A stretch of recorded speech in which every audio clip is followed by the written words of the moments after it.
اجتماعیت ہے اس کا مقصد ہے رضا الہی فلاح آخرت. دستور میں لکھا ہوا ہے کہ ہم لوگ جو اجتماعیت میں جڑے ہوئے ہیں تو اس اجتماعیت میں جڑنے کا مقصد یہ ہے کہ اللہ تعالیٰ ہم سے خوش ہو جائے, آخرت میں کامیابی ہمیں مل جائے. بد نصیب وہ شخص ہوگا جو اجتماعیت میں جڑے, اجتماعیت میں آئے, سال اجتماعیت میں شریک ہو اور وہ اللہ تعالیٰ کو خوش نہ کر سکے اور وہ آخرت نہ پا سکے. اجتماعیت میں اعمال ملٹیپلائی ہوتے ہیں. میں اس کی ایک مثال آپ کو دیتا ہوں. آپ نے امبیکا پور کی جماعت میں 10 روپیہ دیا بیت المال میں, اس 10 روپے کا ایک حصہ مقام پر ہوگا اور اس میں سے ایک حصہ وہ بھیجیں گے حلقے کو. حلقہ جو پیسہ اس کو ملا اس میں سے کچھ حصہ اپنے پاس رکھے گا اور کچھ حصہ وہ مرکز بھیجے گا. اب آپ دیکھ رہے ہیں 10 روپیہ مقام پر بھی خرچ ہو رہا ہے, اس کا کچھ حصہ حلقے میں بھی خرچ ہو رہا ہے, اس کا کچھ حصہ مرکز میں جاتا ہے اور پورے ہندوستان میں وہ پیسہ لگتا ہے.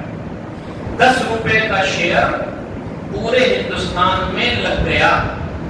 آپ اس کے لیے 10,000 بھی خرچ کرتے تو پورے ہندوستان میں وہ پیسہ نہیں پہنچا سکتے تھے. یہ اجتماعیت ہے. سال اجتماعیت میں جہاں اچھی صلاحیت کے لوگ ہوتے ہیں, کم صلاحیت کے لوگ ہوتے ہیں, مختلف صلاحیتوں کے لوگ ہوتے ہیں, تو ان کی صلاحیتیں جب آپس میں ملتی ہیں تو اجتماعیت کو جو فائدہ ہوتا ہے, اجتماعیت جو آگے بڑھتی ہے تو اس کا ثواب سب کو ملتا ہے. آپ کو معلوم ہے نبی اکرم صلی اللہ علیہ وسلم کی جو اجتماعیت تھی اس میں بڑے بڑے سپہ سالار موجود تھے, بڑے بڑے جنرل موجود تھے, بڑی بڑی صلاحیتوں کے لوگ موجود تھے, لیکن اجتماعیت میں رہنے کی وجہ سے حصہ سب کو ملتا تھا. ہمارے غنیمت حصہ سب کو ملتا تھا بیت المال سے. کیوں؟ فلاں صاحب کی صلاحیت زیادہ ہے اس لیے کو زیادہ ملا جائے, کم ملے, ایسا نہیں تھا. اجتماعیت کی برکت یہ ہے کہ کام سارے لوگ کرتے ہیں اپنی اپنی صلاحیت کے مطابق, لیکن اس کی جو رحمتیں ہیں, اس کی جو برکتیں ہیں, اس کے جو فیضانات ہیں, اس کا فائدہ سارے لوگوں کو ملتا ہے. تو اسلام میں جو اجتماعیت کا تصور ہے اور خاص طریقے سے اقامت دین کے لیے جو اجتماعیت برپا کی گئی ہے, اس اجتماعیت کے لوگوں کو بہت سنجیدگی کے ساتھ اپنی ذمہ داری کو سمجھنا چاہیے. ہم اس بڑے کام کے لیے اکٹھا ہوئے ہیں, وہ ہے ہندوستان کے اندر اللہ رب العزت کے دین کو سمجھنا اور اللہ تعالیٰ کے دین کو ان بندگان خدا تک پہنچانا جہاں تک نہیں پہنچا ہے, اور جو امت مسلمہ اس ہندوستان کے اندر ہے اس کو اس کے بڑے کام کے لیے تیار کرنا. یہ اس اجتماعیت کا کام ہے جس کے اندر تو بات ہوگی. اگر اس کی اہمیت کو ہم سمجھیں گے تو ہمارے ذہن و دماغ میں, ہمارے قلب میں حوصلہ پیدا ہوگا, ہم زیادہ امنگ کے ساتھ ہندوستان کے اندر کام کر سکیں گے.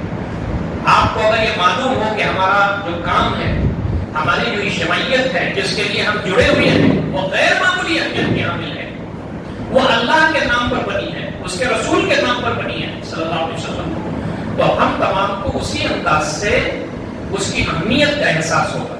جس کام کے لیے ہم لوگ بنے, یاد رکھیے یہ جو کام ہے جس کے لیے ہم جڑے ہوئے ہیں یہ کوئی آسان کام نہیں, یہ غیر معمولی کام ہے. اللہ تعالیٰ کے دین کو پہنچانا, اس زمین پر یہ کہنا کہ جتنے بھی عزم ہیں, جتنے بھی نظام ہیں سب باطل ہیں سوائے اس نظام کے جس کو لے کر نبی اکرم صلی اللہ علیہ وسلم اس دنیا میں تشریف لائے. یہاں کے لوگوں کے مسائل اس وقت حل ہو سکتے ہیں جب اللہ تعلیمات کے مطابق اس پر عمل کیا جائے. تو یہ کوئی معمولی بات نہیں ہے.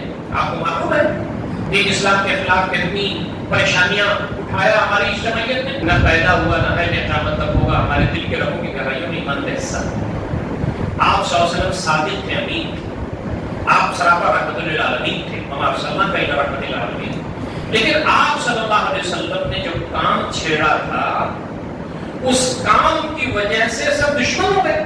آپ بتائیے, آپ سے زیادہ نیک آپ صلی اللہ علیہ وسلم کے درد پا کے برابر 1000 مرتبہ, لاکھ مرتبہ نہیں ہو سکتے.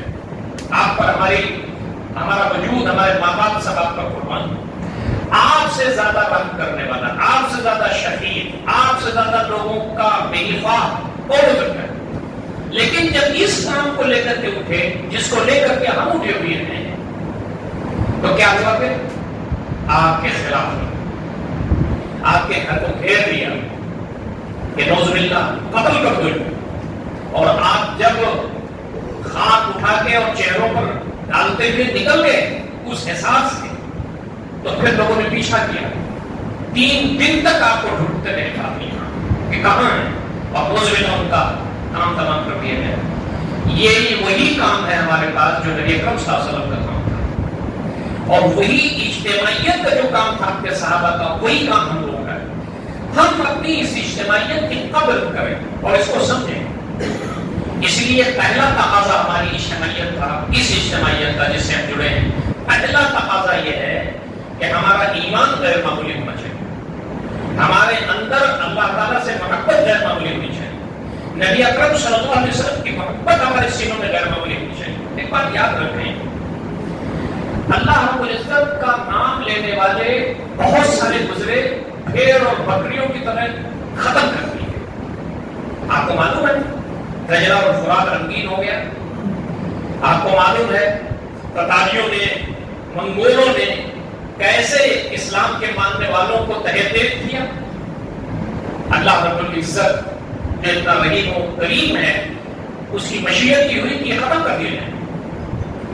لیکن دوسری طرف اللہ رب العزت یہ بھی فرماتا ہے تھوڑے کیوں نہ ہوں، اگر وہ میرے بندے ہیں، وہ ساری چیزوں کو میرے لیے قربان کرنے کا جذبہ رکھتے ہیں، تو پھر میں ان کو کبھی بھی ضائع نہیں ہونے دیتا. کم من فئۃ قلیلۃ غلبت فئۃ کثیرۃ باذن اللہ. تھوڑی ٹولی بڑی ٹولی پر غالب آ جاتی ہے. تو اجتماعیت میں سب سے بڑی چیز ہے اس اجتماعیت میں رہنے والے لوگوں کا ایمان، اللہ تعالیٰ پر غیر متزلزل ایمان. آپ اندازہ کیجئے جماعت اسلامی میں جب لوگ شروع جماعت اسلامی قائم ہوئی تو لوگوں پر جب امت مسلمہ کے اندر سے لوگوں نے کفر کے فتوے شروع کر دی، اور جب حکومت کی طرف سے پابندیاں آنے لگی، لوگوں کی نوکریاں چھوٹنے لگی، جابس لوگوں کی چھوٹنے لگی، تو لوگ اس لیے جمے رہے کہ یہ ہم اللہ تعالیٰ کے لیے کر رہے ہیں، اور اللہ رب العزت دنیا میں بھی اور آخرت میں ہمیں اس کا بدلہ دے گا. مارے جا رہے تھے، پیٹے جا رہے تھے، پریشان کیے جا رہے تھے، آپس میں پیار و محبت بلا کا تھا. آپس میں جب وہ ملتے تھے تو معانقہ کر کے روتے تھے. کیوں؟ ہم اللہ کے لیے جڑے ہیں، ہم اللہ تعالیٰ کے دین کے لیے جڑے ہیں.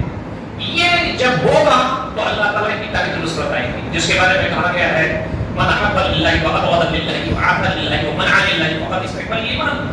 جس نے محبت کی اللہ کے لیے، جس نے نفرت کی اللہ کے لیے، جو جڑا کے اللہ کے لیے، جو کٹا اللہ کے لیے، اس نے گویا اپنے ایمان کو مکمل کر لیا.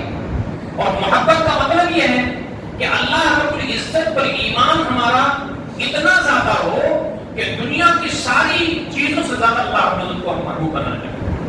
یہ بات کہی گئی ہے کہ والذین آمنوا اشد حبا للہ، جو اللہ رب العزت پر ایمان رکھتے ہیں وہ سب سے زیادہ اللہ تعالیٰ